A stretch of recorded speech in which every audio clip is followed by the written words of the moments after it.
اس نے جدائی کی بات نہیں کی، اس نے اکٹھے رہنے کی بات کی ہے، میل ملاپ کی بات کی ہے، صلح اور سلامتی کی بات کی ہے۔ اسی لیے ہم اسے خدا کا زندہ اور سراپا فضل کہتے ہیں۔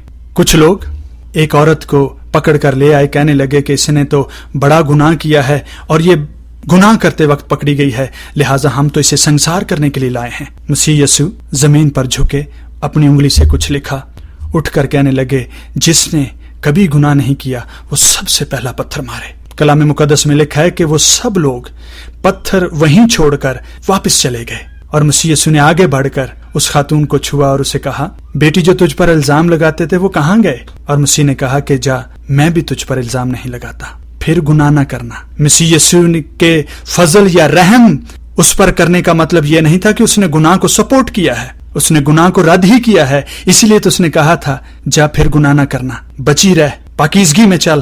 عزیزو، بہنوں اور بھائیوں، مسیح یسوع اس لیے خدا کا فضل ہے کیونکہ وہ گناہوں سے معافی دیتا ہے۔ اس نے اس خاتون کو جو عین گناہ کے وقت پکڑی گئی تھی اسے معاف کر دیا، اس پر فضل ہو گیا، اسے گناہ سے معافی مل گئی۔ جس پر فضل ہو جاتا ہے سب سے پہلے اس کو گناہ سے معافی مل جاتی ہے، اور اس خاتون کے پاس تو سراپا زندہ خدا کا مجسم فضل کھڑا تھا، معافی کیوں کرنا ملتی۔ ہاللیلویہ۔ خداوند یسوع نے مرد کو عورت پر اور عورت کو مرد پر فوقیت نہیں دی ہے بلکہ انہیں برابر ٹھہرایا ہے، اور اسی لیے پالوس رسول لکھتے ہیں، کہتے ہیں کہ جس نے مسیح یسوع کو قبول کر لیا، جس نے اس کو پہن لیا، وہ نہ مرد رہا نہ عورت، بلکہ مسیح یسوع ناصری میں ایک نیا مخلوق بن گیا، جس کی پہچان خدا کے نزدیک نہ مرد کی ہے نہ عورت کی ہے بلکہ ایک نئے مخلوق کی ہے جو زندہ خدا کے جلال کے مطابق زندگی گزارتا اور اس کے فضل کے تحت چلتا ہے۔ مسیح یسوع کے پاس کوئی پراپرٹی نہیں تھی، اس نے مال و متاع جمع نہیں کیا تھا، اس کے منہ کا کلام اور وہ چند دوست اس کے خیر خواہ ہی اس کے ساتھ رہنے والے لوگ تھے جنہوں نے بعد میں اس کام کا بیڑا اٹھایا جو مسیح یسوع نے ان کو کرنے کا لیے دیا تھا۔ بڑی حیرت کی بات ہے، وہ جانتا تھا کہ یہودی اور رومی میرے خلاف اٹھ کھڑے ہونے کو ہیں، چند روز کے بعد مجھے مار دیا جانے والا ہے، خطرہ اور موت سر پر جو ہے وہ منڈلا رہی ہے۔ وہ جانتا تھا کہ میرے منہ پر تھوکا جائے گا، میری داڑھی نوچی جائے گی، مجھے رگیدا جائے گا، مجھے کوڑے لگائے جائیں گے، مجھے سلیب اٹھانی پڑے گی، میرے ہاتھوں اور پاؤں میں کیل ٹھوکے جائیں گے، لیکن اس کے باوجود بھی یہ خدا کا فضل، اپنی جان بچانے کے لیے ہجرت نہیں کی اس نے بلکہ وہاں ٹکا رہا، کیونکہ خدا باپ کا مقصد یہ تھا کہ مسیح یسوع ناصری خدا کا بیٹا جسے اس نے مجسم کیا تھا کہ وہ بنی نوع انسان کے گناہ کے لیے جان دے دے، وہ اپنی جان بچا کر وہاں سے بھاگا نہیں، ہجرت نہیں کی۔ اس نے کوئی ایسی ول نہیں لکھی لوگوں کے نام، اپنی پراپرٹی، اپنی جائیداد لوگوں کو دے کر وہاں سے بھاگنے کی کوشش نہیں کی، بلکہ وہ تو کوسوں میل تھا، کوسوں دور تھا یروشلم سے، اور اپنے دکھ اٹھانے کے دنوں کے قریب آنے سے پہلے وہ سفر کرتا کرتا، منادی کرتا کرتا، گاؤں دیہات شہر قصبے میں کرتا کرتا وہ یروشلم میں داخل ہوا تاکہ وہاں دکھ اٹھائے، گناہگاروں کے حوالہ کیا جائے، اس پر سیاست کی جائے اور اسے صلیب پر لٹکا دیا جائے تاکہ انسان کے گناہ کی معافی کا چھٹکارا ہو سکے، اس کے گناہ کی خلاصی ہو سکے۔ اگر یہ کوئی عام شخص ہوتا اپنی جان بچا کر ہجرت کر جاتا لوگوں کے ڈر سے، پر اس نے ایسا نہیں کیا، رات کے اندھیرے میں بھاگنے کی کوشش نہیں کی۔ وہ جس باغ میں رات کو اکثر بیٹھتا تھا وہ وہیں جا کر بیٹھا تاکہ آسانی سے اس کو پکڑ لیا جا سکے۔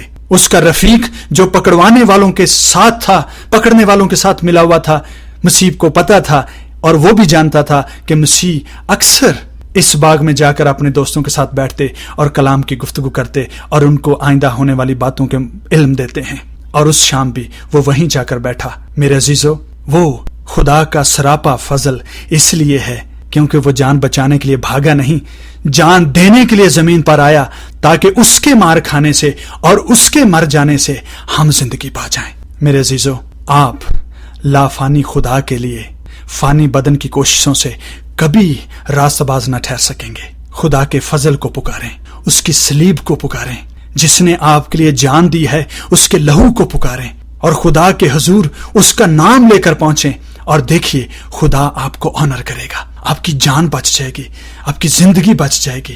اس نے آپ پر، ہم پر، مجھ پر، سب پر احسان کیا ہے، وہ جان بچانے کے لیے نہیں بلکہ جان دینے کے لیے آیا تھا۔ دنیا چاہے اس کے جان دینے کے متعلق کچھ بھی کہتی ہو، نبیوں نے، فرشتوں نے اس بات کی پیشن گوئی کی تھی کہ وہ جان دینے کے لیے آئے گا۔